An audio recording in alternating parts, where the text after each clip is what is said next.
Hello everyone, let's start with our fourth question. Write the position vector of the point which divides the join of points with position vector 3a vector minus 2b vector and 2a vector plus 3b vector in the ratio 2:1. Now let's come to the solution part. Here is the formula for finding the projection of the vector.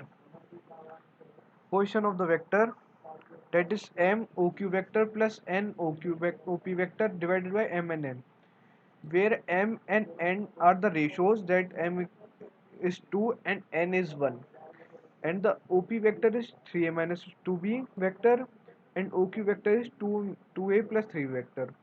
Now put these value in this equation. These va- Now put these values in this equation and you will get, and put m equals to 2 and n equals to 1. So you will get this solution 2 2a plus 3 vector plus 1. This is the position of the vector.